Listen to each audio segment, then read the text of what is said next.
awesome. Hey, folks. Welcome to episode 37 of Three Pagans on Tap. How are you doing, Sarenth? I'm good. How are you? Doing just fine. And we are here with our special guest, Kat Blackwell. Hello. Hi. Who we are continuing the tradition of interviewing AGF guests before AGF does.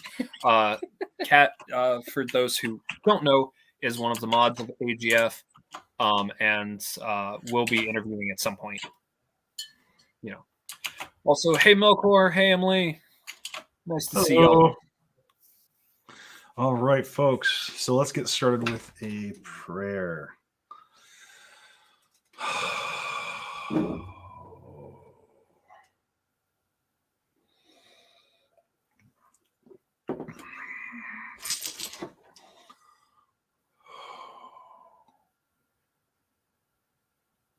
Hail to the Lanvatir.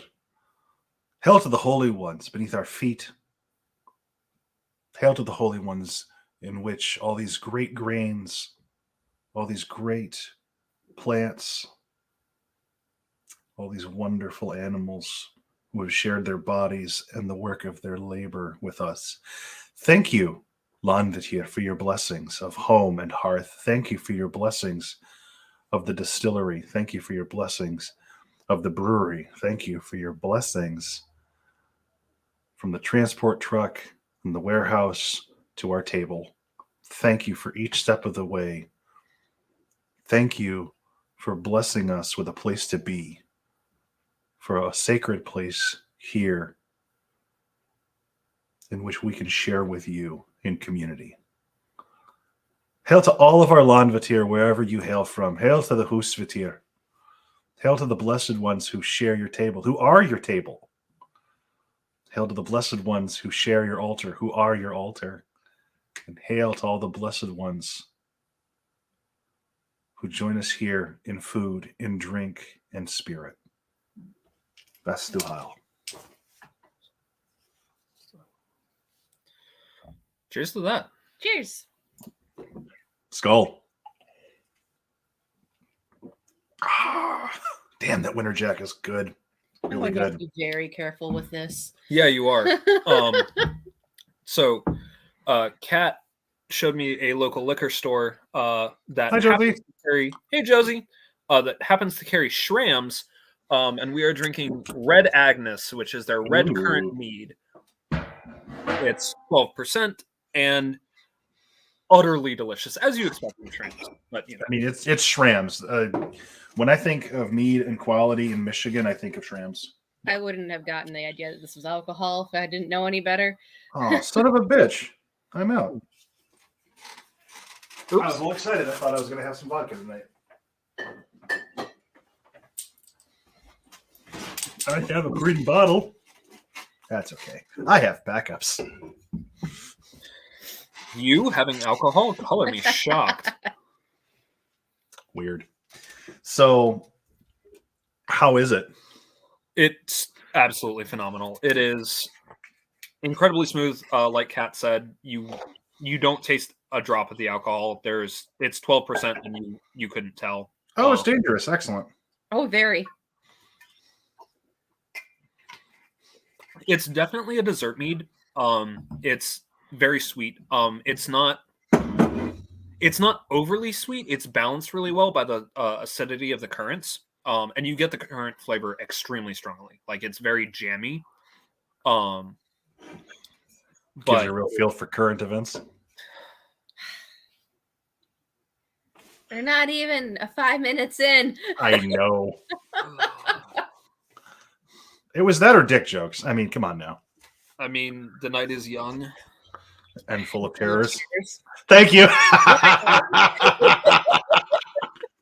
dang it, Sarah. And y'all missed making the dick joke, because the dick joke would be the night is young and full of vigor or something like that. Like, Jesus. Oh, no. Game of Thrones reference. I appreciate you. That's fair.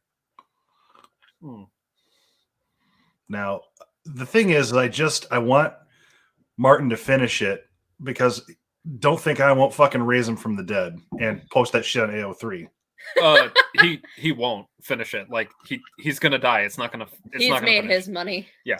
And also, from granted, I have not finished the books, but from everything that I've seen from like big fans online, he's basically written himself into a corner and can't get out of it. So he's just, Yeah, it's he just really has, and I feel for him, but motherfucker, that's okay. You can't do any worse than D&D. Well, yeah. Also, Melkor says, "I see we're full of chaos today." Yes. And the night is young and the blood is flowing, says Jason. Yes. There's always time for violence later. This is truth. Also, yes. So many backups in my Corky thing. I couldn't remember what the fuck this thing was called, so I kept referring it to as my Corky thing. Storm, whose YouTube handle is Granny Gamer, says the only question I ever ask about Game of Thrones is if it's incest, and we usually answer is yes. All of it. Yeah. Usually. I mean, he based it off of medieval Europe, which was nothing but a great big circle jerk. I mean, yeah. Just saying. That gene pool's real shallow. I would dive in, but you'd crack your skull. Concussions. Right? I like my skull intact. And my chin uncleft. So, our theme for the evening is early year festivals. right. Yeah, that's the thing. We definitely have a theme for tonight that is not just bitching about Game of Thrones. It's what? Early year festivals, Imbolc, Ah. Disting, etc. So I'm going to ask you about Imbolc after we ask you to introduce yourself. Oh, shit. Kat, tell us about yourself. How's life? Tell us who you are, please. I'm Yeah. Kat Blackwell. Most of you know me as Black Cat 88 on many a server. I am a moderator on AGF and a frequent lurker on the Three Pagans on Tap. I'm not calling me by whatever title you have me No, listed it's as fine. on there. I'm also a co-host of a new podcast A good podcast. Everybody should check It it out. was very fun. known as Spirits Done Dirty, done with Lorewood or Crow. Yes, I have listened to the initial episode and I've listened to some of the second, and I'm glad Good. people enjoy it because, like, this was literally just me and Lorewood getting together, going, you know, what would be really, really, really fun and hilarious is us giving commentary on everything done wrong and anything ever. check you. SoundCloud. Yes, you can only find us on SoundCloud right now because we are really cheap and it's going to let us post for free. Fair. Legit. So, obviously I'm going to leave a bunch of questions that I normally would ask for AGF, but with the Spirits Done Dirty podcast, which I think is fucking funny and brilliant. I know you said that we just kind of like sat down and said, hey, let's just do this. But there's more to it than that, I think. Yeah. So me and Laura would have a tradition every Saturday where we get together and watch movies. I cook dinner, she comes over, watches movies, and typically we watch a lot of horror movies. And we spend majority of the night sitting there going, well, that's not true. Why would you do that? No, you can't. And then it's like Mystery Science Theater 3000 with us. So the best podcast. The best podcasts start with, do you know what would be really fun and hilarious? Yeah. Yep. 100% Emily, lol from Granny Gamer. I agree. It became this thing where we were like, we should really start telling people all the things they got wrong in these movies. And the very first one was Don't Be Afraid of the Dark, which if any of you know me, you know that I work with Faye, and that movie gets everything wrong. So we had a lot to say. It was a good episode. It was fun. I'm like, I am amazed at how much they had to try to get wrong. Yeah.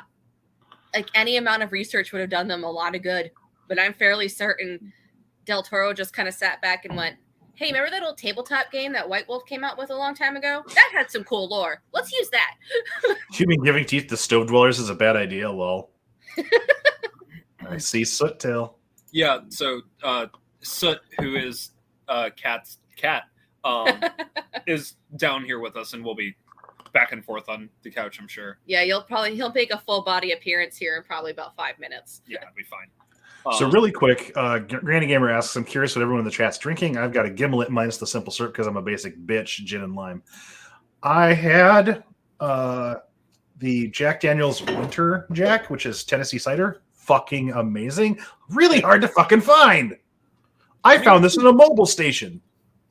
It's seasonal. It happens. I randomly walked in on a whim and went, I'm buying that now.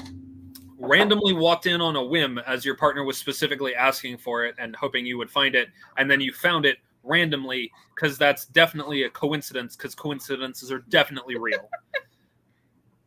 Just saying. So that was shit. As Terrence deep throats a bottle for the third time on screen? At least. Third or fourth, maybe. So that was a very nice introduction to your online handle and a nice sidestep with the podcast. Tell us about yourself and your practice, please. I mean, that's really all there is. Oh, yeah, just a podcast? Yeah. How'd you get all the knowledge for the podcast? Why? Because that's how we interview on this biatch. Oh, fine. We You ask have questions. a nice It's fucking spiel. weird. Like, I've heard it. It's neat. Okay. I am what I affectionately refer to as a dirt road pagan. I don't have a write it down on paper practice. I have a little bit of a heathen background. I have a lot of Gaulish Celtic background, and I work very strongly with the Fae, and I have for a very long time, which most of my practice is intuitive based through that. So most of that knowledge comes from that whole shindig. I've been doing divination with tarot cards for over 10 years. I'm professional at that now. Yay. Yeah, I know. Isn't that great? It's weird to say out loud still. I love it when people actually say I am a professional when it's very clear they're a professional and they don't self-deny that shit anymore. It's true. Like, we have this problem where people have these really goofy ideas around not claiming shit that they are. So, Yep. And I also do a lot of practice with deck spirits. That's also true. excellent. He's got to get that practice in, referencing me deep throating that IPA. Ironically named the Ale Man, which I associate with Freyr. It was, So sorry, take say that. again? This is the Ale Man IPA, which I associate with Freyr because look at the fucking. Yeah. Yep. Yep. Yep. Okay. I love Freyr. So, Yep. God's only speaking coincidences anyway. I wouldn't say only, but frequently. Elder Also, Black Cat, shall your knowledge. Woo. You're right up there with me. Yeah, don't worry, Melkor. We'll get you back on for another episode. It'll be fine. Whiskey ginger is nice. That's the other drink that we've gotten. Nice. Gimlet minus the simple syrup and whiskey ginger because I already forgot that because love ADHD just dumping information. Mm-hmm.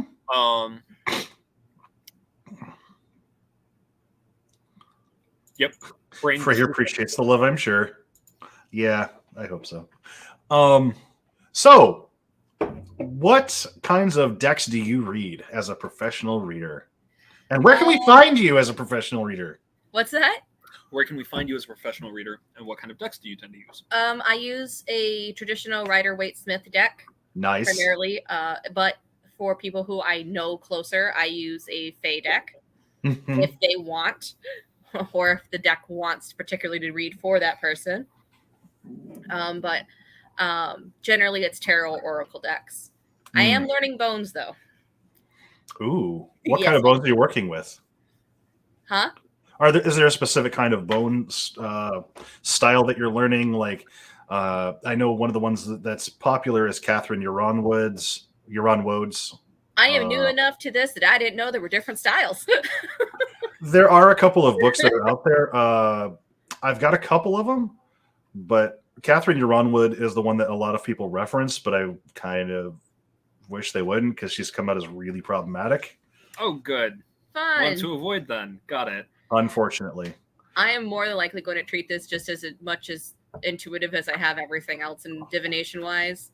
Legit. I was also wondering if there are particular animal bones that you're working with. I'm actually making it a point to go out this spring and summer and find things for it. I do have like a starter set that Malik actually got me that I'm working with, but I'm going to add to it with things I find on my hikes. Which is similar to what I've done as well. I started with, and the set that I gifted you is a set that Lupa Greenwolf puts out for Pocket Osteomancy set, which comes with 4 bones, which is a rib, a vertebrae, a long bone, and a tooth. I don't remember with yours. I know mine, the tooth is specifically coyote, and the other bones are very small, so they're rodent of some kind. I have the knuckle bones, or not knuckle bones, the phalange bones that you gave me are in there too. Oh yeah. Oh, wolf phalange bones, yeah. Sarenth tends to gift bones like they're candy at Halloween. Nothing wrong with that. That's the best gift ever. No, it's absolutely phenomenal.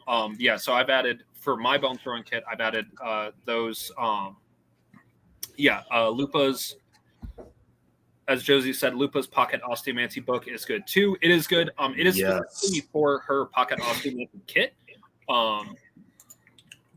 But it is also, yes, that Fadek is delightfully savage. It is. I've been read to filth and back by it. So is Sarenth. Yeah, so is Sarenth. It's fine. So I've added the wolf phalanges that Sarenth gifted me. A honey locust, thorn that Nicole gifted me, a little granite chip that came as a gift from some land spirits, a piece of glass from a lake from Caitlin, some other odds and ends that have kind of popped up here and there. And I know for sure that kit is growing and will continue to grow because that's how that happens. So, real quick, the last of Black Cat Sauvignon Blanc for me, for Jason, and Winter Jack Romchata and Guinness Nitro IPA. Hopefully not mixed, because an IPA wouldn't mix with those, but whatever. Whatever. Oh. I will get you a Stragalois sooner rather than later. Jason, are you talking to me or Black Cat or both? I've got a bone to gift you. Yeah, I've got a bone to gift you, says, yeah. And there's an eyebrow waggle with that one if there ever was one. Gifting bones. There's a sick joke in there. My brain is too fried to find. Yep. Also, Jason said, yes. Thanks, Jason. So far, they're going, well, no, not mixed. Cool. For myself, I have been putting together a wolf bone oracle specifically for several years now. So I am looking for more parts for it.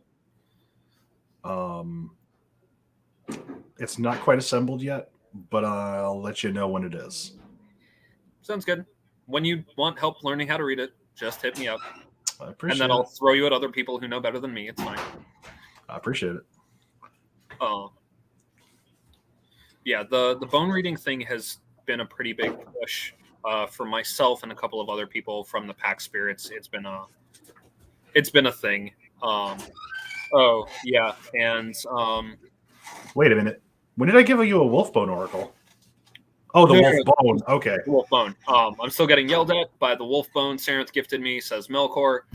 I talk a lot of shit about Sarenth gifting people bones. I also gifted Melkor a bone throwing kit. It's fine.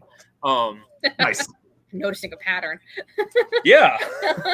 The pattern is I get yelled at to gift people things, so I gift people things. I give you bones. Reminds me of that TikTok that was going around a little while ago. Yep. Bones? Would you trade your bones for this? How can I make soup? I found a really reliable source for goat legs, so it's going to be a good time. Nice. Awesome goat. Yes, that's wonderful.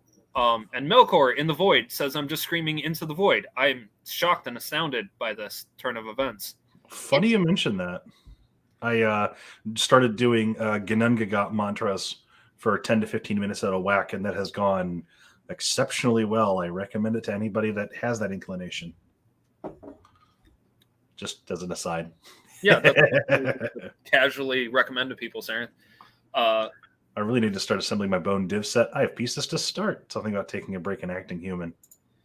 I mean, yeah. Pagans really are like magpies. Yeah. Yeah. They really are. It's fine. Ooh.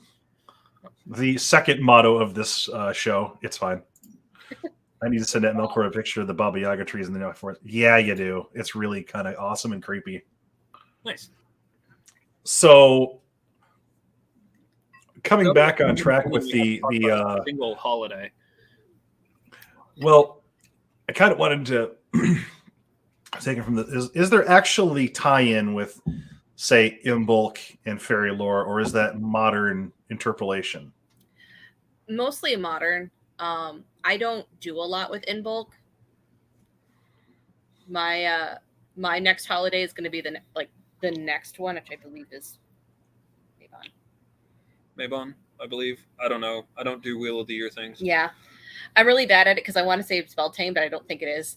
No, it is Beltane. Oh, is it Beltane? Okay, cool. Because nice. Mabon's not in May. That's how I remember. Or is it Ostara? No, actually, I don't do Ostara either. Okay. Yeah, I know that I'm fairly sure Imbolc is an Irish holiday. Yeah. But your stuff is primarily not Irish based, right? It's primarily Gaulish or continental Celtic stuff, right? Correct. Yeah. Okay. So, like you were saying, like Gaulish and interior regions of like France and stuff like that. I went a very long time practicing solitary, so I didn't have a name for what I did until I got to like my very first convention, and I'm like, holy crap! All these other people do the same thing I do. Wait, what's this called? Gotcha. Okay, so ironically, not a lot to talk about with regards to the early holidays for that. Yeah. I'll launch off about Disting, and then we'll just talk about whatever the fuck else. Sure. Disting is an annual festival which celebrates the Disir. And the Disir, or the Dis, the Idisi, they are the powerful female ancestors, often are goddesses.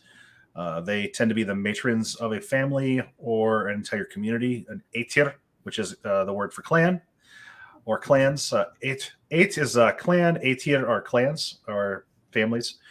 The thing with Disting is that it was often held at later times in the late Iron Age, along with the Disa Bloat was held around Disting, which is, I believe, late.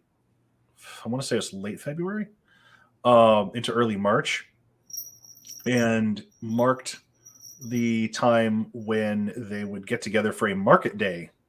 So it's very interesting that at least a couple of the before and after Yule periods, at least I believe for Sweden, were marked by what do you call them? Market days. And again, Disting or Disablot is very simple and straightforward. It's celebrating the powerful female ancestors. The problem with a lot of the holidays that we have that remain, there's not a lot of information outside of one or two sources, and even those don't say much. Yeah, we know there was a sacrifice because it literally is in the name Disablot. The bloat part is a sacrifice. But it's like Alpha Bloat. We know that it happened because of basically one reference to it, but we don't know shit about it. Right. And people who insist, oh, that was the powerful male ancestors, it's very hard to argue that concretely, because the Alfar are their own thing while also being connected with the male side. But it depends on your sourcing. Yeah. Because the further back you go, the less sure those connections to specifically male ancestors are.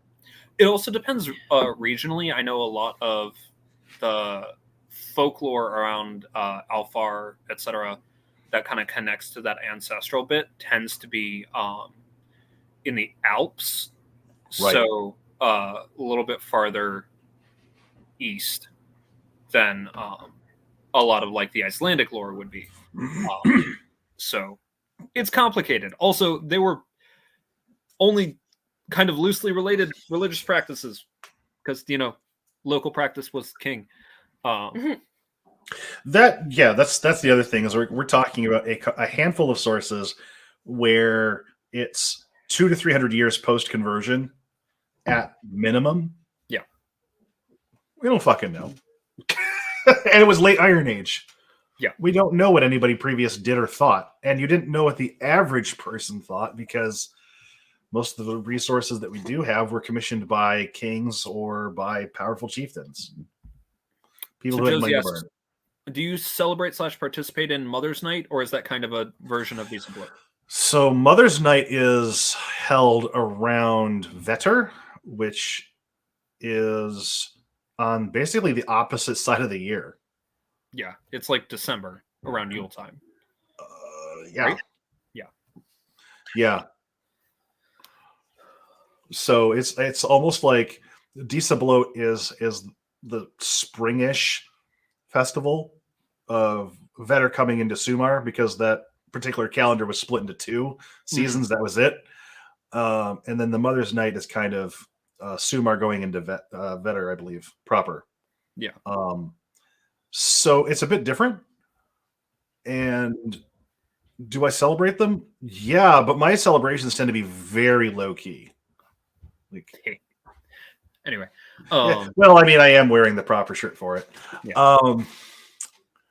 But my celebrations of most of the heathen holidays that we do celebrate tend to be very hearth based. They're not a huge to do. Mm-hmm. Because most of my practice is, as far as the home goes, is hearth cultists as opposed to big festivals. Mm-hmm. Well, I mean, it's also hard to do big festivals without, a culture to support it. There is that. Actually, that's a really good way to put it, I think. Colder and warmer Disirnus. Yes. I think that's a really good way to put it. Yeah. It's also interesting, tying this back into the divination just a little bit, is the Disir were also associated and may or may not have been, depending on sourcing and time period and locale, the Nornir of your family. Yep. Well, that's also important to note that there's the big Nornir, and then you had familial Nornir. Mm-hmm. Oh. Yeah. Yes. So the references that we have to the Nornir specifically point out that there are elf, the and big dwarf, ones, and giant, and human, and animal, and Aesir, and Vanir, and everybody has their Nornirs. Yeah. That's kind of cool. Yeah. And each one of them preside over the crafting of a life. Yep. And the Nornir are referenced in big terms as the big 3, kind of as the cosmological clock behind everything. Whereas everybody's personal Nornir are much more, they're part of the Disir as far as I can understand it. Yeah. Well, that's neat. Yeah. Yep. In fact, pretty specifically, I have UPG that Freya, Frigga, and Unger both are individual Nornir for the Jotnar, or the Vanir, Aesir, and Jotnar, respectively. Mm-hmm. Which would make sense. Yeah. Yep. So that's kind of where I stand as far as Disting and Dísablót and a lot of the early festivals around this time of year. So a lot of folks are really used to the Wiccan Wheel of the Year and how that's celebrated. And heathen calendars just don't work like that. For one, they're lunisolar. Mm-hmm. For 2, they're definitely tied into local occurrences. And one of the nice things about having Nordic Animism's calendar and book associated with it, not only is that there's the Swedish rune poem that's in there, and that's the only place I've ever found it, but there's also a deep tie between the specific locales these folks were living in and the wheel of their particular year. Yeah. So some of these holidays literally don't make sense on paper for us because it's too cold or it's too this or it's too that. I mean, climatologically speaking, we're actually pretty close to Germany. Yeah. And so some, if not most, of the heathen holidays make sense in that regard. But once you get out of the Midwest, a lot of these holidays kind of fall apart in terms of time. Oh yeah, Yeah. that's like when we had Kinga on, and she was talking about Yule, and is in a climate where it doesn't get cold and it never Right. snows. So Yeah, Yule in Hawaii was very tricky. I believe you. I believe that. Yeah, They're more than just the big three. Um, Makes a lot of sense. And that actually could add some interesting aspects to honoring them. I fully agree. it also ties in with a lot of sources that I found in Celto-Germanic, like in the kind of crossover regions between kind of Celtic and Germanic tribes. Like on the Rhine. Yeah, like on the Rhine, and just general continental worship of goddesses called, or groups of goddesses called matronae, Yep. which are generally speaking groups of 3 goddesses, sometimes more, sometimes less, but usually 3. These goddesses were almost always very local, almost always associated. They were very often tutelary goddesses, so like protecting certain locales, certain groups of people, or literally marrying the local king so he could rule. Yeah, that would be a very common theme. Often associations with protection, particularly from famines and plagues. Sometimes being the cause of those famines and plagues. Mm-hmm. A lot of associations with prophecy and foretelling and things like that as well.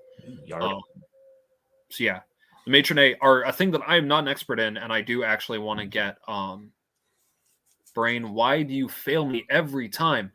You want to get into this?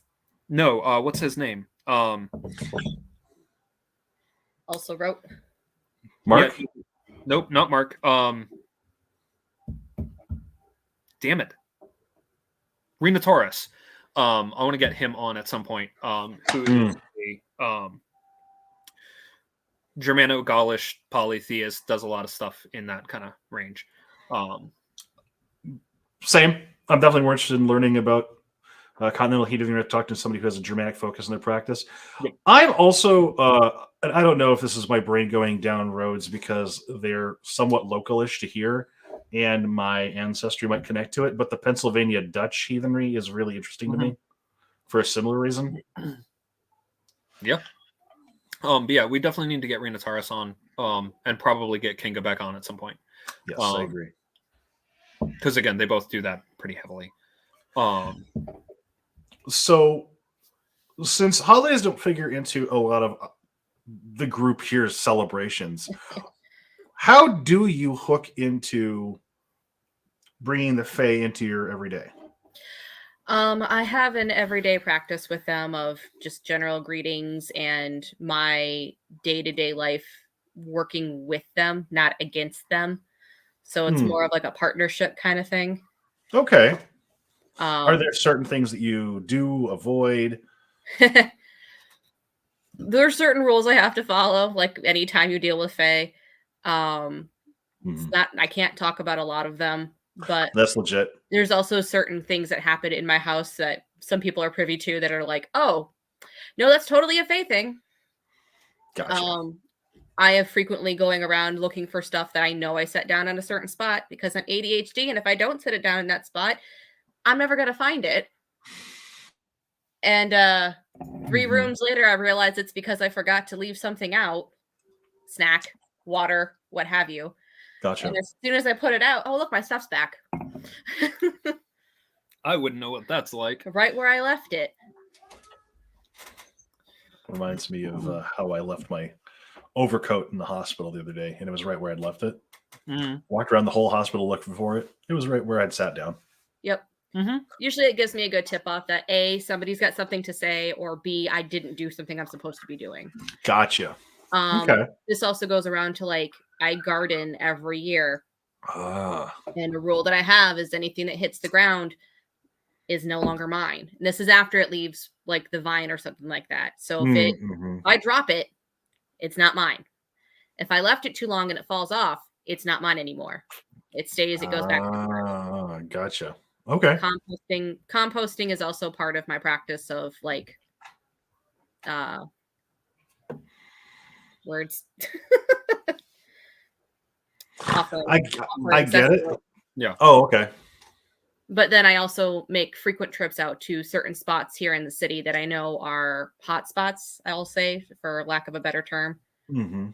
Leave offerings there, say my hellos, make sure nothing's off.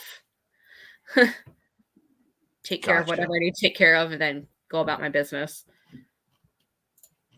So it's very well integrated, just kind of into your life. Yeah. Okay, so there's no. I do this separately. It's all together in the mix with you. Yeah. It's part of my lifestyle. It is not a separate practice. It is as I live every day. Gotcha. Isn't that the goal, though? Like, I mean, so it's something that when I encounter people who ask about like what are the heathen holidays, they ask me that, and I'm like, well, I don't celebrate them as much or as much detail Right. as other folks do. I tended to celebrate the Sabbats a lot more back when I was an affiliate priest with the Aquarian Tabernacle Church. I was a heathen priest, and they recognize priesthood and stuff from other groups. Smack Jason. Huh? Jason said, "Whistle while you work," and Kat said that they're gonna smack him because, There's a joke in there. yeah, Jason Oh, knows yeah. whistling at night and things, Yeah. Please don't whistle at night around these parts. or Outside. just in general, just don't. I literally don't know a place on Earth where that's a thing that you're supposed to do. Um. But yeah, at the Tabernacle Church, you were Yeah. So deer a lot more. with the ATC, like I was hooked into the Sabbats a lot more, and there was a lot more variation in how the Sabbats were organized and celebrated. But there's just, I mean, outside of that environment, there's not a lot of connection that I feel with the Sabbats Mhm. because they're disjointed. Right. And with the heathen holidays, this last year I think was the most heathen holidays I've celebrated, and I did that mostly in context of community feasting, which Yeah. I mean is historically accurate. So Yeah. I found that I tried to do the Sabbats back when I was still a baby pagan and still finding my footing and all that. Mhm. And it felt very churchy to me in the you have to do this or you're a bad pagan kind of way. So I kind of got out of it just out of spite. And now I'm finding more that I don't generally do anything with the Sabbats unless I am told to by certain deities. Yep. Like Beltane is a big one for me because that's important. There are several fire associated deities that want offerings, want to be talked to, and want to give back. So I do like my char cloth and stuff. And that is a way for me in a modern day to share that fire with other people. Mm. Can't do the whole coal thing like we used to. So char cloth's a pretty good stand-in. Mhm. And that's the thing for me as well. Like, I celebrate Lupercalia. I won't be able to do much this year, but since Lupa has become part of my practice, I celebrate Lupercalia for her specifically. And generally, that's actually around Valentine's Day, February 15th, usually. Mhm. And like I'll do generally a feast of some kind, like have people over, make goat because that's what's associated with holiday. But like it's a Roman holiday, and it was all about like, well, in Rome, spring was there by this time of year, right? For us, there's Right. snow on the ground. So You for can't me, run around buck ass naked getting slapped with leather. yeah, I mean, you can. I mean, you you can, do. but that's a bad idea. Nothing So says cleansing like your balls dropping off because they're fucking frozen. right. So good thing we're an explicit podcast. It's fine. So for me, Lupercalia is not spring is here. Let's do the fertility thing. It's spring is coming. We are opening the way for spring and the warmth to come back. What? Yeah. You made a face. What? My brain went in two completely opposite directions. Winter is coming on the one hand, and coming. Jesus Christ. Naturally. Can you open that? Thank you. Oh Jesus! Yeah, and then like I do Yule. Almost all of my Yule celebrations are centered. I like how I struggled with that for a second and wasn't going to get it until you. My Old Faithful. Yeah, Rolling around naked, getting slapped with leather is just BDSM now. Don't kink shame. I would not kink shame. I'm just saying that hypothermia is the thing. yeah. And so is frostbite. And frostbite on the nuts doesn't sound like an enjoyable process. Look, they call, or colloquially in the modern day, a lot of people call Lupercalia BDSM fuck a werewolf day for a reason. Yep. Shut up. For those who are not aware, the way that Lupercalia was celebrated in ancient Rome is there were two colleges of young men, and this is not like academia as we know it today. It was literally just collections of young men who would piles, you might say. Huh? Piles, you might say. Yeah.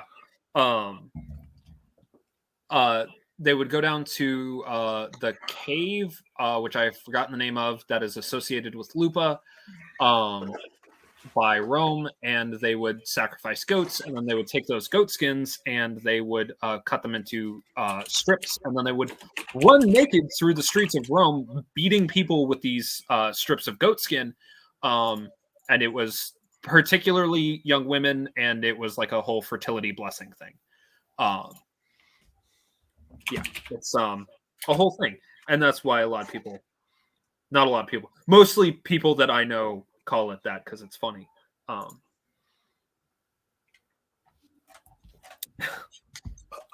mean, boys, you know,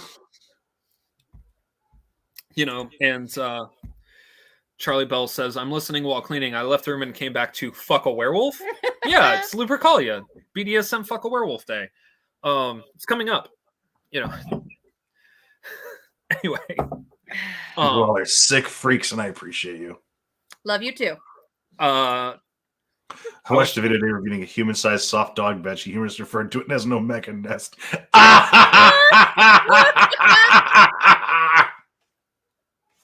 Moving on. No, I want to stay on this one. Nope. Moving on immediately. Somebody find that and post it to the chat. Also, that please. For me, obviously, it's Michigan, right? There's 2 inches of snow still on the ground here. So like, it's not like, yes, Melkor, the original frat party, kind of. Yeah, so it's not like I can run around butt-ass naked and beat people with goat skin. That would be several kinds of illegal, and also I would freeze. So instead, for me, it's a fertility festival in the sense of preparing for the coming spring, much like the Charming of the Plow. Turns out the Charming of the Plow is actually not an ancient ritual. It is an AFA thing. Really? Wow! I'm pissed because it's so fucking perfect for the time period it's in. But no, I had my holiday ruined when I found out that it's an AFA thing. It's based on Acre Boat, which is a charm to get the fields ready for plowing. Mm-hmm. But the actual holiday was whole cloth made up by the AFA. That sucks. Because fascists ruin everything.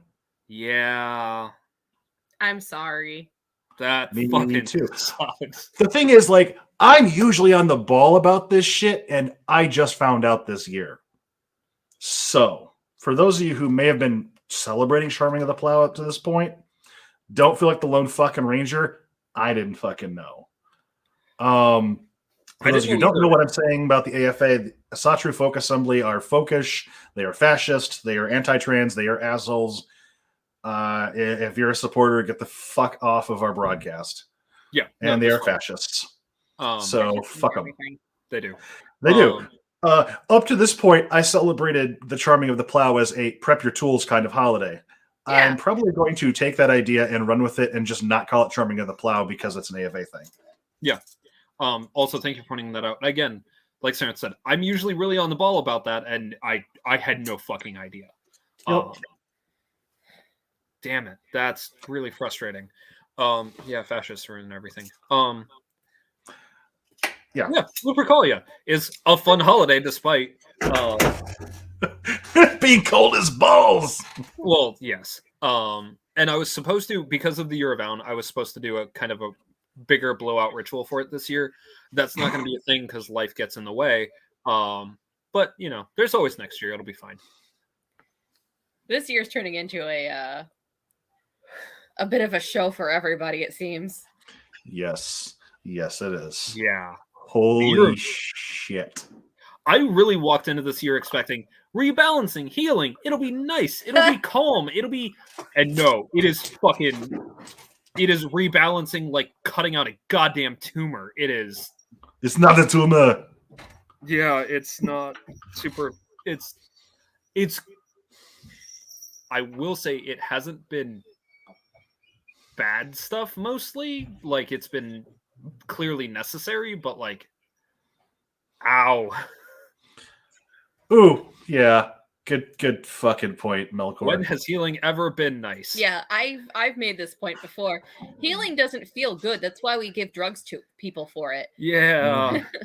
Healing Rebalancing hurts. of the bullet torch, yes. All year, my deck has been like, get off your ass, start making decisions, do something. This is definitely the year for Doesn't that. your deck say that? Like my deck has said that for decades. Just wait till you start reading the bones. Ugh. I walked into this world with hope, only to find that everything's been lit in fire and stepped on by a Lego. Yeah. You had to throw the Lego in there. Also, yeah, you got to re-break bones to set them correctly. Yeah. Are you coming to tell me it's going to be fine, Soot? Is that what this is? Oof. Yeah. I'm expecting some of that. Yeah, same. Praying for y'all. Likewise, I think that's honestly like getting to the theme. Like that's where a lot of these early festivals are at, because what is Lupercalia? It's cleansing. Yeah. It's Like- cleansing and fertility. It's fucking New Year's here. All right, we got to start fresh. Let's go. Right. And Gotta thing repopulate about- everybody who died in the winter. right. I mean, especially when you're talking about the population of an oikos depending on this kind of thing. That's the thing that I think we're missing in a lot of modern context is our cities are not going to crumble into dust if we don't do the yearly festivals. Not only are we completely disjointed from those, but it's not as ground to hand to mouth as what it used to be, because how many processes are in the way between us and the food we eat. Yeah. Also, yes, I don't know, we're Eleanor. kind of getting back to that. With expensive as food is getting lately, I know so many more people who are like trying to homestead. Oh yeah. Yep, that's going to be a thing with the. Mhm. Yeah. In case people aren't aware, recession and actually probably depression is coming. If you're not prepping, start. Yeah. Like It's not just for doomsday preppers anymore. it's not. And We call it mutual aid on the left. Yeah, whether it's mutual aid networks, whether it's prepping food stores, like whatever you got to do, even if it's just putting money in your fucking bank account. Mm-hmm. I don't mean to be a doomsayer, but like, no, like this shit's coming. We need to be Yep. ready. Yep. Help each other out. Clear and out the old shit, also- which is work. This comports actually pretty perfectly with that. Clear out the old shit, which is work, so we can start new shit, which is work. And like network with people. My sister-in-law and my mother-in-law can't have chickens where they live, but I can where I live, and they're only 15 Mm. minutes away. And if you have specific ordinances against chickens, quail are a good substitute because they don't make noise. Yeah, and also quail repopulate real quick. The gestation day for an egg for a quail is 16 days. Shit. 19 There- days. You can get a lot of quail meat very quickly for very little. Yeah. So if there are specific ordinances against certain kinds of birds, not a fucking problem, Jack. There's ways around that shit. Yeah. Also, rabbits are a good option if chickens are not. Obviously, you won't get eggs. But But you know, rabbit meat's just as good. Yeah. Mhm. And the fur is amazing. Yes. you get fur. You Fiber get, crafters. Yes. and then why is restaurant quail a fancy smanchy thing? Because not that many people raise them. Because poor people food gets turned into rich fuck food. Like Also, yeah. pigeons. Just saying. The only reason Like- we have pigeons is it's a country is because The only reason oxtail costs what it does is because rich fucks finally found out about it. Yep, oxtail all that shit used to be Organ meat. Yep. It used to be super fucking cheap and very poor cuts of meat, and now it's not. Oh, and lobster. Yeah. Lobster. Yes. Lobster. Do you have any fucking idea how shit on lobster used to be? Yep.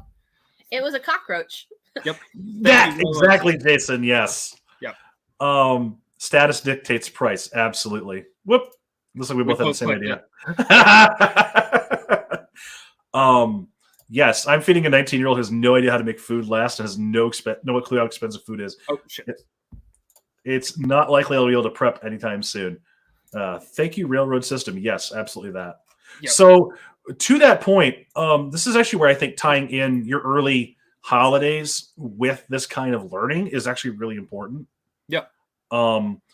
Especially because we're talking about really broad notions of cleansing and then fertility. I think it's really important that that Roman holiday includes both of them together. So you're clearing out the old so you can bring in the new. And it's actually kind of like a lot of your harvest holidays in reverse, right? Yeah. So Yes. you're clearing out everything that was old to stock it away for the winter. Well, now the reverse is true. You got to get rid of all the old shit so that you can move your new shit in. Got to get rid of all the old shit that you're not keeping so that there's room for the new shit you're about to bring in, and also before it fucking goes bad. Exactly. It's called spring cleaning for a reason. Yep. Mm-hmm. And something that Lupa popped up with on our Facebook recently is get away from the notion of poor and rich people food in general, and you are going to have a much easier time. Like one of the things that she did was recently made herself a big meal out of, she was rotating her stock of canned vegetables. Mm-hmm. There is nothing inherently wrong with canned vegetables. Yes, Yeah. they're a little more salty if you're buying them from the store. But it's food. Yeah. It's fucking food. It's nutritious. And quite frankly, most canned and frozen vegetables and fruits are picked and frozen at the peak of ripeness. So often they are kind of at the peak of nutritional value as long as you're like treating them correctly and not like just straight boiling them, which can, depending on the vegetable, pull some of the nutrients out. But, And that's a good point that Jason just made. A quick wash takes that away as well. Yep. And generally speaking, like if you have concerns around food security, like now is the time. Now is the time to get good at growing, or if you don't have the space, to get close in with a neighbor who can. Yeah, there are several books on like micro gardening, how to build your own like deck plots so that they're tiered and you save on like soil and space. You can do indoor gardens in your house for herbs. You can grow a lot of things in pots, let me tell you. You can grow fruit trees in pots, potatoes in pots. Yeah. And they will just keep giving you food for a very long time, especially if they're indoors and you can control that climate. This is a really good point, and it's something that I've encountered in like Townsend and Sons, which is a historical reenactment group from the colonial period, the early 1700s, I think, is what they usually reconstruct. There's a reason why there's so many recipes that say make this dough and clean out your cupboards for the filling. Make space before it goes bad and gets wasted. Yep. Actually, it's funny. Like my Silverleaf, my wife just did a recipe where basically it was a kitchen sink recipe of stuff that was starting to go bad. And it was squash. It was a squash soup, which was the base of it. And we had oat milk, which was old and needed to get used. We had turnips, apples, and a cup, I want to say parsnips as well. Yeah. And just an immersion blender is your goddamn friend when it comes to like stuff like this. It really is. No, that sounds really tasty though. Like even if you don't have an immersion blender and are just like making a soup with that, like that sounds like a really neat balance of salt, or as long as you salt it, salty, starchy, and sweet. Like that sounds really good. Yeah, it doesn't spike your blood sugar too much either because of the way the starches work. And that's the thing, like as a diabetic, like a lot of people will try and give you like healthy advice of just cut the carbs out. And it's like, no, you need the fucking fiber. The problem is a lot of our hyper processed shit doesn't have fiber in it. Right. And here's a fun fact. Your brain runs almost entirely on glucose, which your body can make glucose out of things that aren't glucose, but it's a very expensive process. Right. And not very well. Like you need carbs for your body to run. Your brain can run on ketones. Is it Yeah, ketones? yeah, because Yeah, it's you end up ketones. burning those off. Yeah. And it's still not good for your brain. Like your brain wants No. glucose. Like you don't want to have to be running on ketones. It's bad. I did not mention the sweet potatoes, but yeah, we had a bunch of Mm. sweet potatoes that were starting to go too. Um, I have a kitchen sink soup recipe that I make every year that's different every year. There's no recipe, it's just what's in the cupboard. And Yep. again, that's one of the things that we're doing with our freezer food too. Like, 'tis the time to rotate your stock. Yep. Also, yes, absolutely this. Fuck Yeah. diet culture. And you do run most efficiently with carbs. And the thing is, the thing is that carbs aren't the enemy. The hyper processed foods we eat are the problem. We can point to people who have similar diets overseas and they don't have the issues we do because of the way that our food is processed versus theirs. it's because it's all extremely refined, very, very simple starches or very simple sugars. And that's super easy for your body to process, but Almost too easy. yeah, it's too easy. It's not good for you in the long run because it's that sharp burst of energy and then there's nothing to sustain. Certainly, I'm not a dietitian. No one here is a dietitian. These are general life advice. If you're concerned, please talk to a dietitian. We're not your doc- No one here is a doctor, and even if we were, we're not your doctor. So, not medical advice. But But as somebody who is a diabetic, that all being said, like these are things that are an active component of how I live my life, and it plays into what I put in front of my family for dinners. Like tonight, we did ham and cheddar soup, ham, cheddar, and potato soup. And if it's easy and convenient, and you just don't have the fucking spoons, be nice to yourselves, Yeah. for Christ's sake. Yep.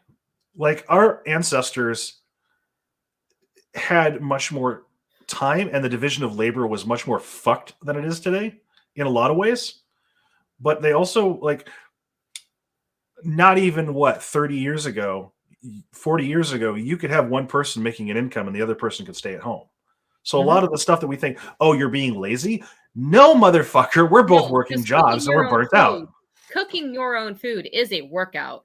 yeah. Mhm. Well, and the 40-hour work week was designed around, well, A lot of things. it was designed around a lot of things. It was in part designed around the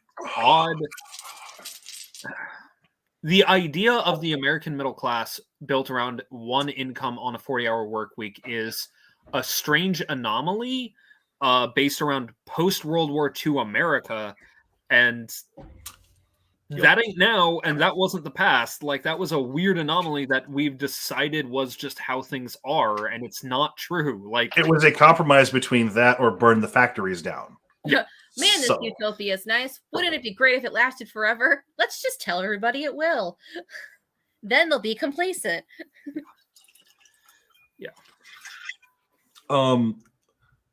Diets don't. Whoop. We both have the same idea. Diets don't work. Never have. Never will. Just eat better mindfully and have balance in what you consume.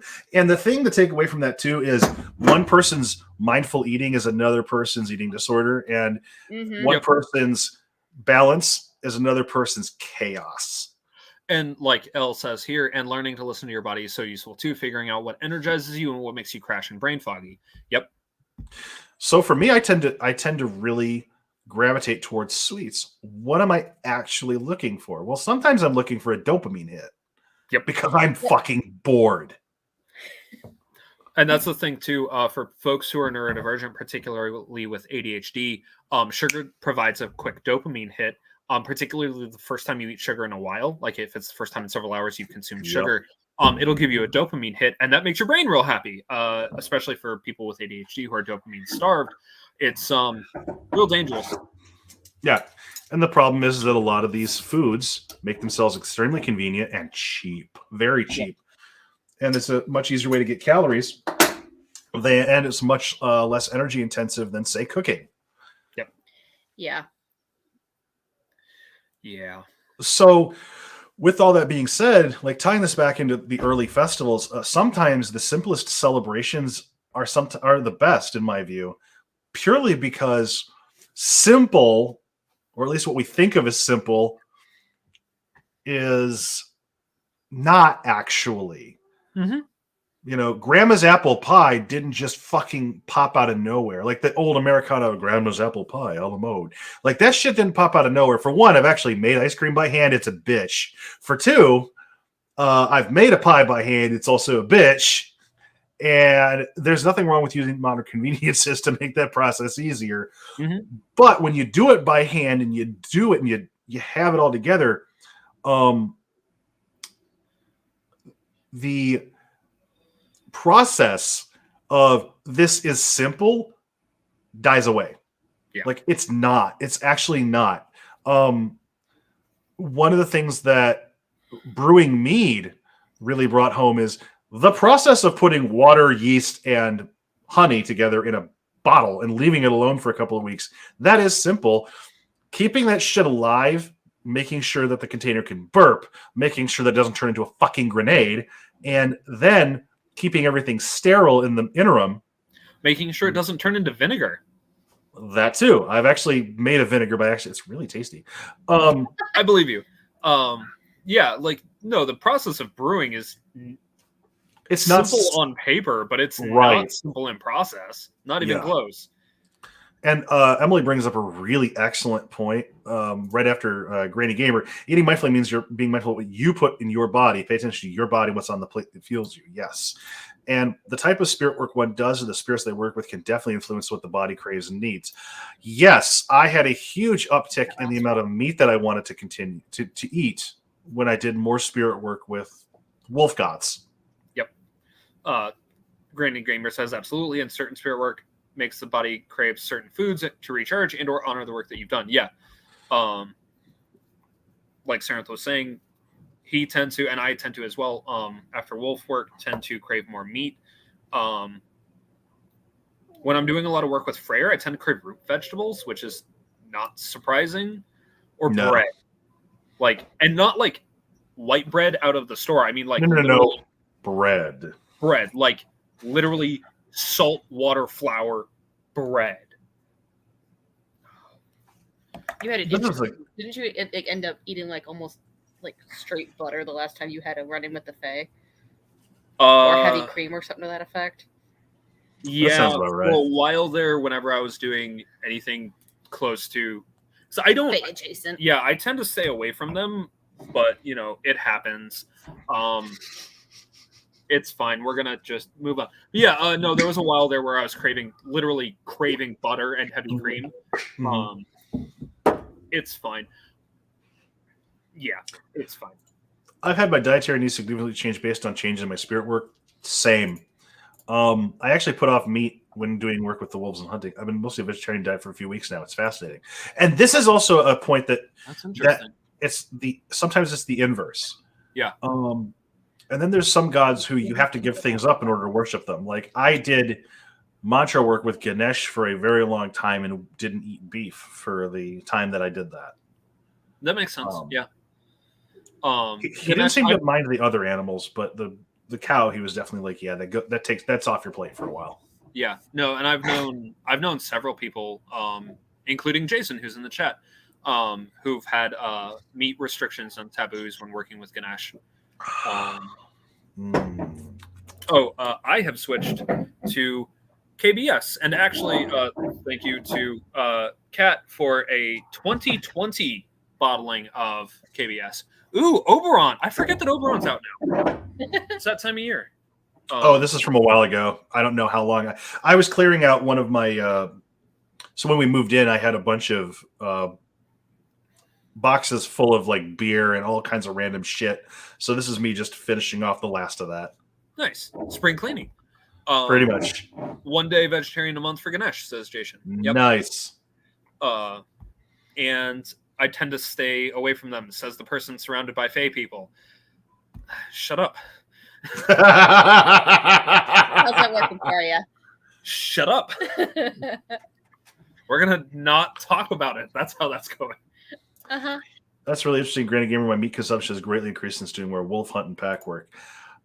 I would say that is a trend, but again, your mileage may vary. Yeah. And it's also It's fine. Yeah, it's fine, says Melkor, quoting me. It's fine. I'm drinking. It's fine. But yeah, no, it is interesting that Caitlin's having that experience. I want to talk about that later. It'll be fine. I think that the thing with a lot of these early festival holidays, like once the year transitions over, a lot of these are about the transition between light and dark, about between the cold and the warm. But it's also the larder is fucking empty, or the larder is full of food that needs to be gotten rid of. Yeah. Let's take care of ourselves. Let's take care of our community. Because a lot of these, like, I think the thing to keep in mind is that the human population of these areas where we're taking a lot of these practices out of, whether you're talking about the oikos, the village, the whatever, these are much smaller communities than you or I are used to dealing with in terms of human population today. Yeah. A city today would have been a nation state back then. Oh, yeah. Like that's, I think, is something that we kind of lose in terms of talking about scale. Is New York City's Manhattan would have been its own nation state. You know, Queens would have been its own nation state. Yeah. You would have had... Detroit and Ann Arbor would have been their own nation states. Yeah, they would have been neighboring city-states. They might have been part of the same polis, but like if we're talking Greece, they might have been part of the same polis, or they might have just been neighbors and either rivals or allies or both. Right. It's our ideas about population are very different, and also to be fair, the ancient world is both a lot more heavily populated because there were like some cities that were very heavily populated. To the point where they supported fast food. Yeah. Like Rome, most people in ancient Rome didn't have...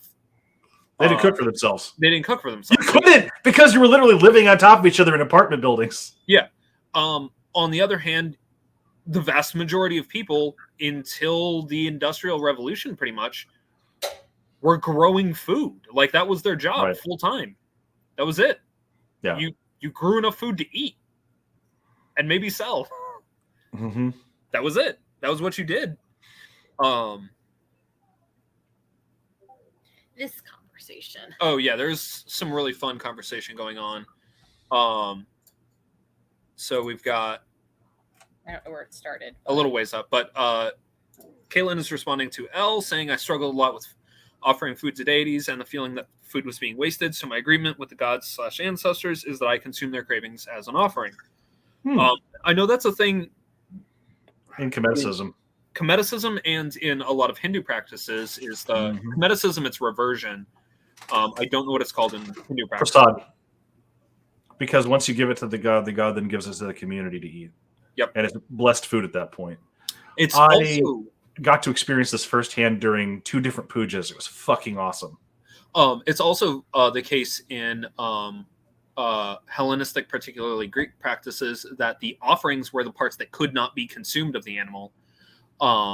Those were given to the gods as burnt offerings. Yeah, the bones, the fat, the skin, things like that were given to the gods, and then the people ate the meat. In most cases, I'm sure that there are exceptions to that, but in most cases, Catholic gods specifically. Yeah. It was also, and even those. Yeah. I believe we have really strong evidence that in Germanic cultures, it was similar, that there was offerings made, but then the people ate the meat.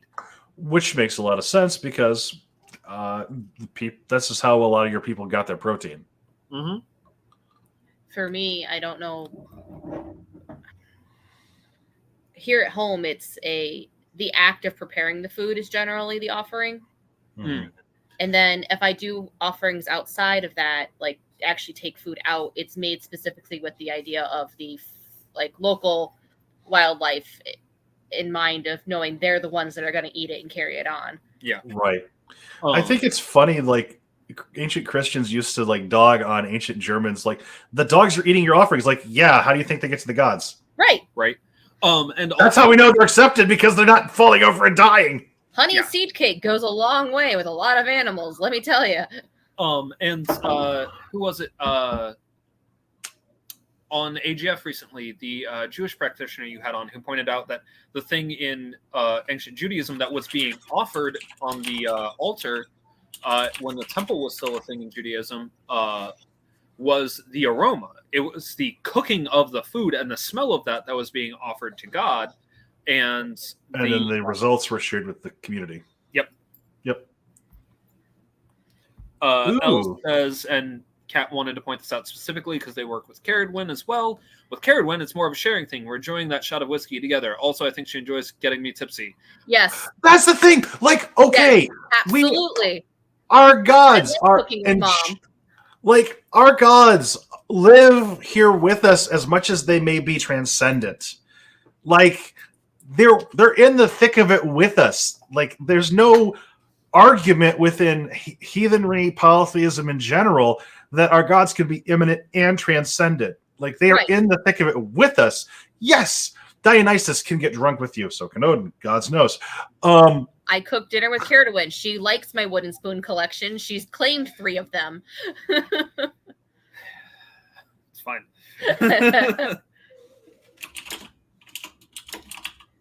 So, so much of the disconnect between literally a divinely embodied life and one that is not even to do with mindfulness, in terms of like, I am constantly being mindful that this beer was brewed in a certain way. And no. It's got grains in it.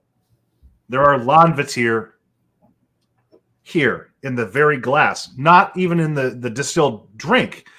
The very glass that I'm drinking out of is sand. What is sand? Sand is glass made out of the fucking literal stuff of the earth, right? I mean, like, I have Lanvatir all around me. It is literally swimming through my body. I have a gut biome. I have an entire ecosystem. I have a chain of life that extends from each being. Like, lived animism isn't constant, like, mindfulness of, okay, in this moment I am going to acknowledge every single spirit. It's also like how you comport yourself in general. It's not saying prayers every second of the day. It's acknowledging that you are part of an interconnected web of life that is to varying degrees conscious around you. Like, there was a very interesting conversation I had with Carnonis one time during a meditation, where I have a very bad habit of forgetting to drink water, forgetting to eat actual food, not just, the shot of sugar. Stop that. Occasionally. So to like drive the point home, Carnonis made it very clear of the best offering you can give me is to take care of the body you are currently housing, because that is the best offering you're going to give me when you finish your life here. A life well lived is a good offering to the gods. Yeah. And I say that in general. Take care of the thing that houses your soul. That will be what you offer me at the end. And I'm not going to say Loki isn't mean, because he can be, and so can, any of our gods. But I think that Granny Gamer / Caitlin points out, I think our enjoyment of an offering is also part of the offering itself. I agree. Because if I don't enjoy the offering, why the fuck am I giving it? Right. Yes, I like this. Me too, Eleanor. If our gods loves us, they also want us to experience joy. This is a good point. I'm actually writing a long-form essay for my blog on joy and suffering in response to the Book of Joy by Archbishop Desmond Tutu and the Dalai Lama. Oh, I need to give you a prayer topic and a blog topic. I forgot. Yes, we do. Fuck, I forgot about that. This is an active factor for me as well, because if I don't enjoy the offering, I shouldn't be offering it. Right. Full stop. Well, actually, you know what? Scratch that, because there's some motherfuckers out there who like Jaeger, and I'll buy a Jaeger for somebody that likes Jaeger, but I ain't drinking that shit. Alternatives, though. It doesn't have. It's not the be all to end all. Sometimes I show my love and devotion to people by buying things that I know will hurt them because they asked. Yep. Yeah.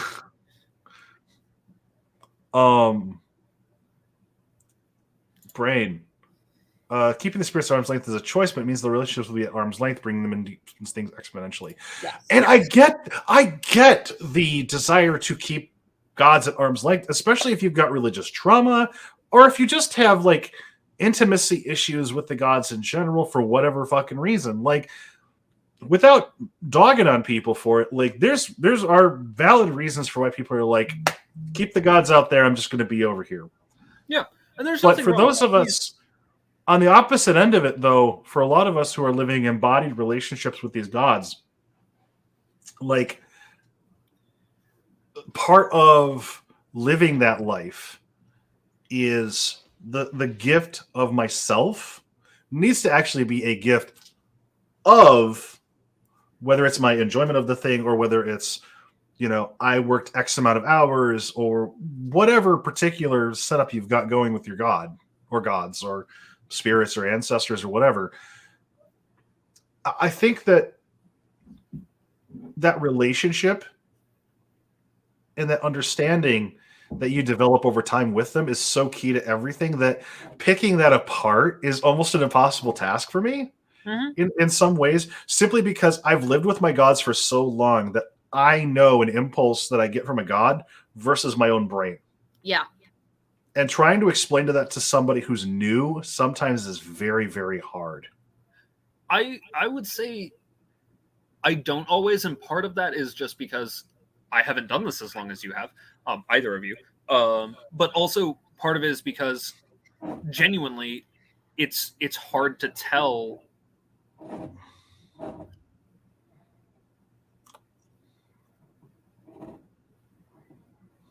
How to phrase this? When you get those impulses a lot, sometimes it's hard to tell, is this me or is this them?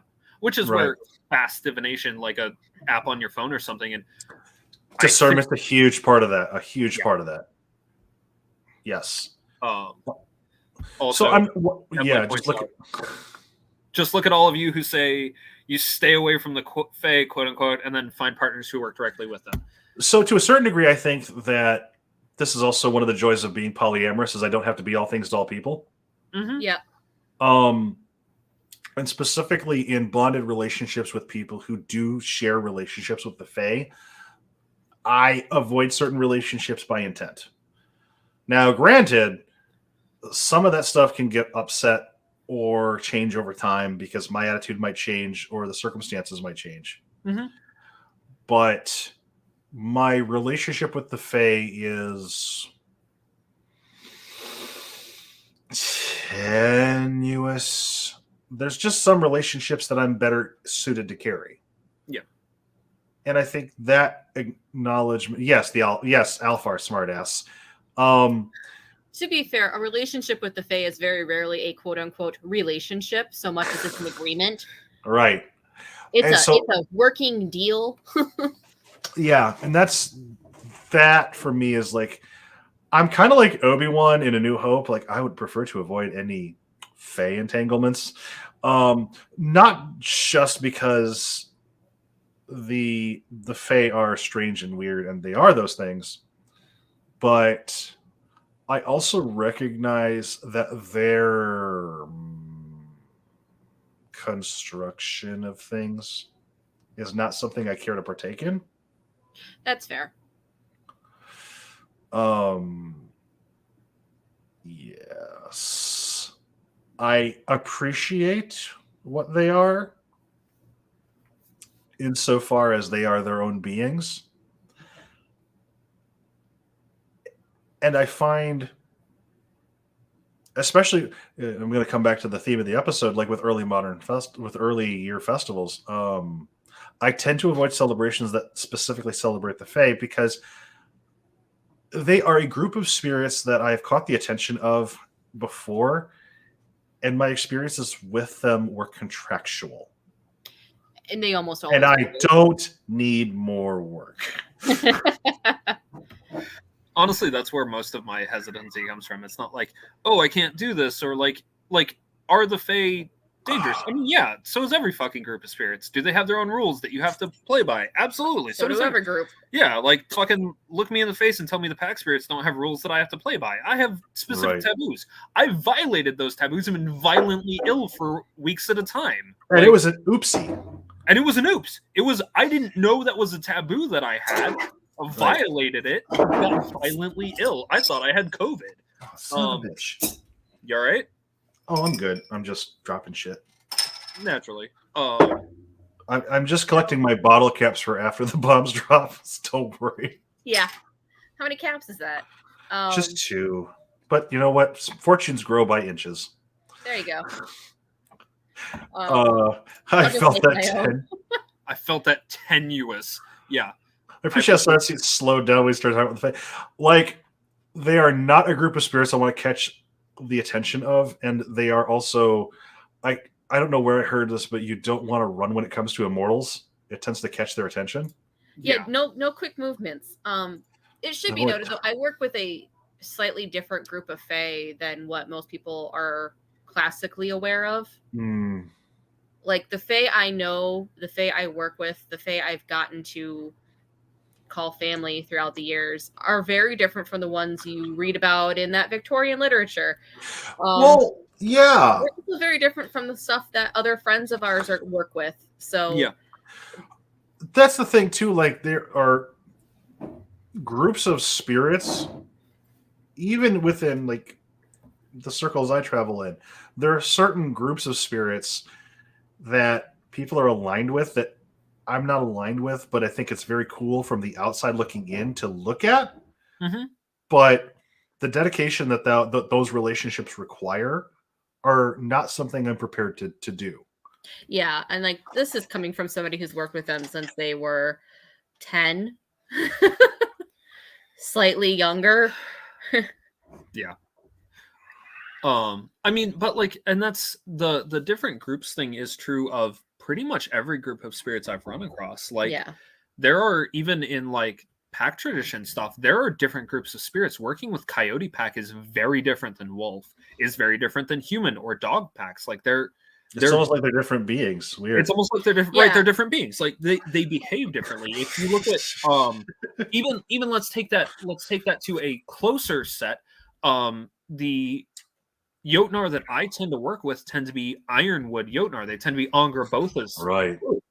If you take that over to Jotnar who are more associated with Scothy, that's going to be different. Those are different rules. I don't know those people. Right, and that's very true.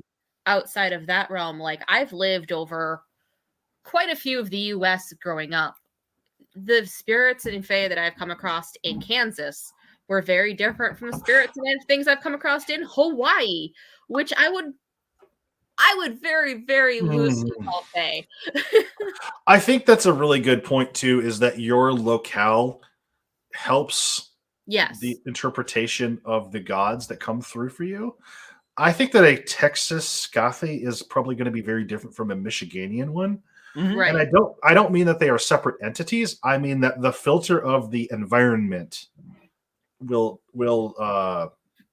affect my understanding of her.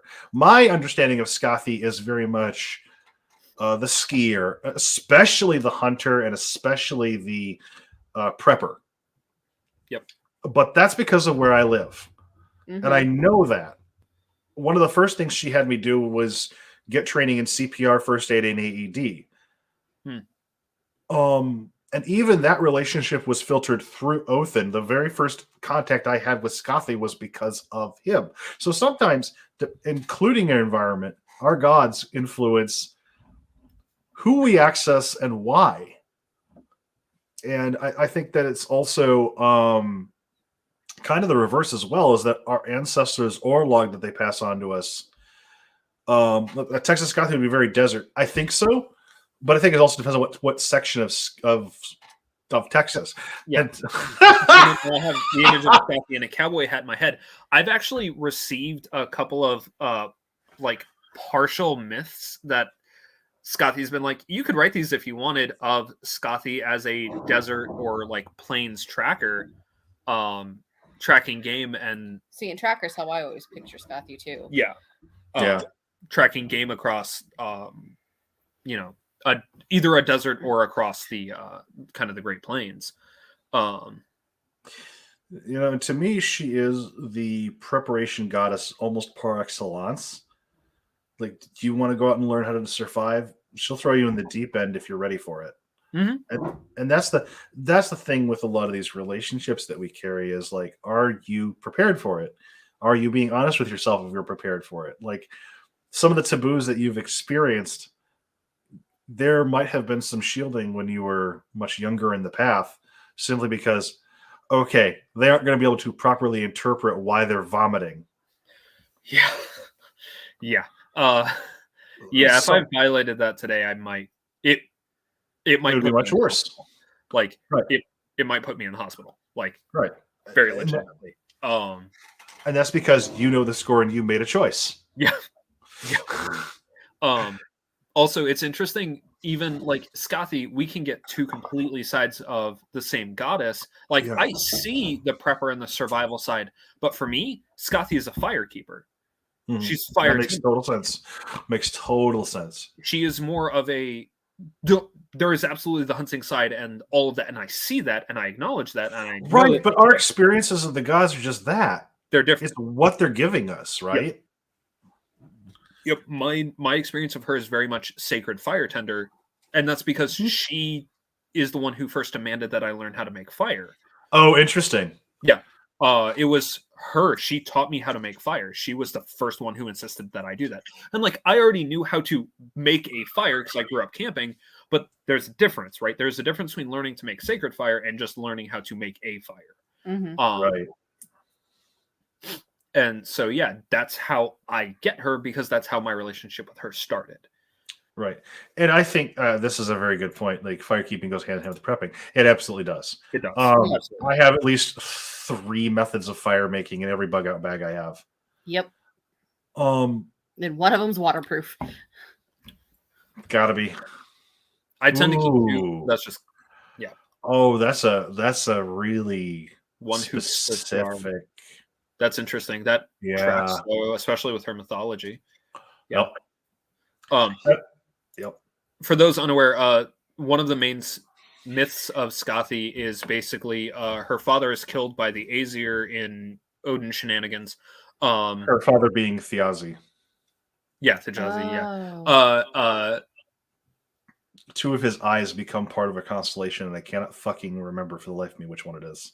But yeah, it's- so she shows up at Asgard in full war dress by herself, demanding Wergild, and Asgard says, "Yep, sure thing, can do." I mean, there's trickery involved, but She's demanding Wergild. Like, you give this to me, or I knock your fucking gates down.